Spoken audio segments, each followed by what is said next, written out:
Et on parle sécurité. Françoise, Théodore, vous chassez là? Moi non. Oui, Moi non Théodore, non plus. D'accord, alors je le disais tout à l'heure, hein, les chasseurs ont leurs partisans, leurs détracteurs. On va laisser tomber un petit peu de côté la polémique pour vraiment s'intéresser, nous, à la sécurité, parce que le permis de chasse comporte des questions sécurité, Dominique Rigaud. Essentiellement, le permis de chasser, effectivement, est basé sur la sécurité. C'est un fait. C'est d'ailleurs très, très dur de l'obtenir. Il ne faut pas penser qu'on donne le permis de chasser à n'importe qui. Alors, comment l'obtenir? Je vous propose de répondre à cette question d'ici quelques minutes. Peut-être de faire un petit flash sur la chasse.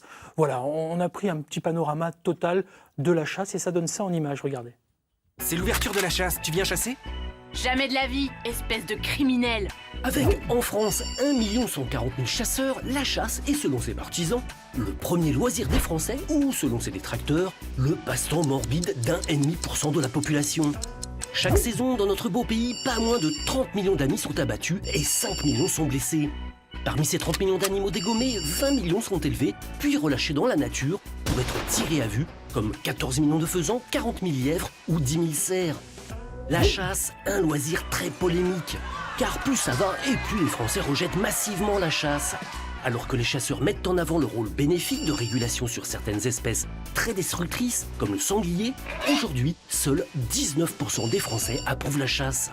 Et pourtant, notre pays est un vrai paradis pour le chasseur. Nous sommes les seuls en Europe à autoriser la chasse tous les jours. En Grande-Bretagne, il n'y a plus de chasse le dimanche depuis 1831. En Italie, seuls 3 jours de chasse par semaine sont tolérés et au Portugal, seulement 2.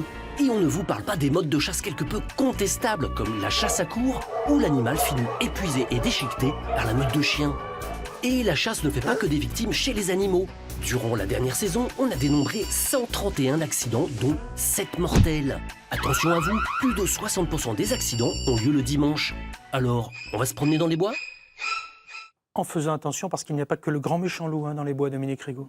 Effectivement, oui, ce sont des chiffres un peu flash, avec des termes flash, évidemment. C'est ça, on est habitué, nous, à la chasse, à ce genre de choses. Oui, effectivement, ne serait-ce que sur les derniers mots, vous savez qu'il y a très peu de personnes extérieures à la chasse et de l'action de chasse qui, malheureusement, subissent quelques blessures qui sont toujours très embêtantes, évidemment. Oui, on va faire en sorte qu'il y en ait encore moins, si vous me le permettez, en parlant sécurité. Ça me semble très très important. Je reviens sur le permis de chasser. Peut-être qu'il y en a un qui nous regarde et qui se dit « Tiens, ça y est, je suis à la retraite, par exemple », parce que c'est souvent cet exemple que nous avons. Je me tourne vers Françoise qui est retraitée. Vous n'avez pas envie de chasser, Françoise, j'ai bien compris. Néanmoins, il y en a peut-être qui ont envie de le faire. Qu'est-ce que vous leur dites et comment se prépare le permis de chasser en matière de sécurité ? Très simplement, il suffit de nous contacter ou passer par notre site internet pour pouvoir Fédération des sortir, chasseurs. voilà, Fédération des chasseurs du 21, pour avoir par exemple, évidemment, mais ça marche comme ça dans toute la Bourgogne-Franche-Comté. Pour avoir une inscription, et puis on envoie évidemment le CERFA, puisque c'est quand même quelque chose d'important. C'est le petit formulaire. C'est le formulaire officiel pour pouvoir s'inscrire au permis de chasser. Une fois qu'on a rempli ce formulaire avec une obligation, c'est d'avoir bien sûr un certificat médical. Ça, je ne savais pas. C'est une obligation depuis de nombreuses années, oui, tout à fait. Oui, on ne donne pas comme le permis de chasser, l'autorisation. Etc. Ah oui, tout à fait. D'accord. Ensuite, simplement, la fédération doit former, évidemment, les candidats au permis de chasser. C'est-à-dire avec de la théorie, dans un premier temps de la théorie sur une journée, de façon à pouvoir reconnaître les espèces, parler aussi de la sécurité déjà en visuel. Et ensuite, il y a de la pratique qui est essentiellement sur la sécurité, donc la manipulation des armes, savoir où on peut tirer, comment on peut tirer, etc. etc. Alors j'ai envie de vous demander justement, où peut-on tirer? Parce qu'on l'a tous vécu, ne vous en déplaise, certains chasseurs ne respectent pas forcément les règles. C'est comme toujours, vous savez ce qui se passe, il suffit qu'il y en ait 2 ou 3 qui fassent n'importe quoi pour que ça y est, ça rejaillisse sur tout le monde. Néanmoins, quelles sont ces règles de sécurité en matière de fusil? On en a vu quelques-uns à l'image là. Nous sommes le reflet de la société, donc évidemment, comme vous le dites très pertinemment, il y a des gens qui sont très bien à la chasse et puis il y a un petit pourcentage qui ne sont pas bien.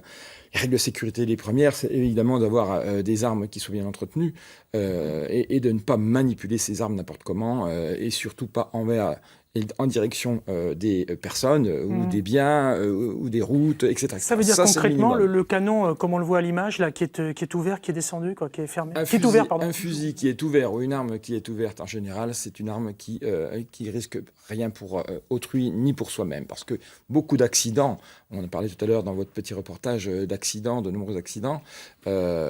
Déjà juste une petite synthèse. 1999, 232 accidents et 34 morts. 2017-2018, 7 morts, 131 accidents.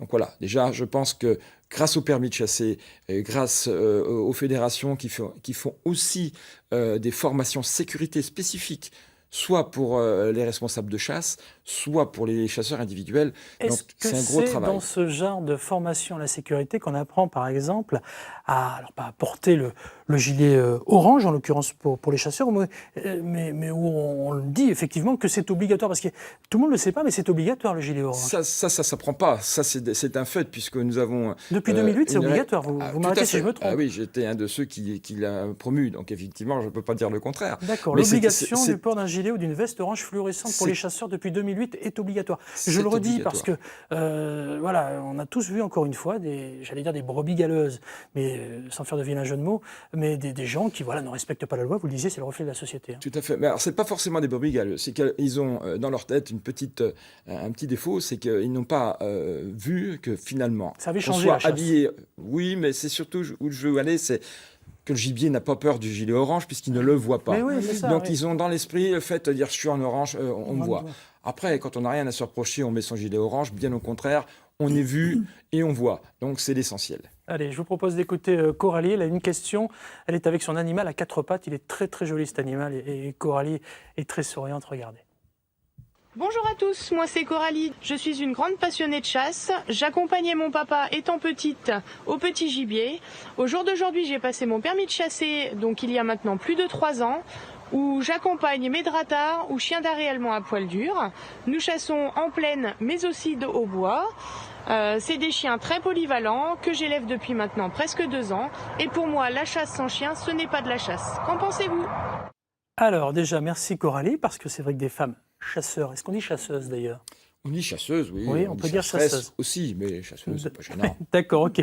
Déjà, c'est vrai qu'il n'y en a pas énormément. En tout cas, dans mon idée, c'est certainement peut-être aussi une idée reçue, comme les gilets oranges, qu'on ne savait pas forcément, comme les certificats médicaux, etc., etc.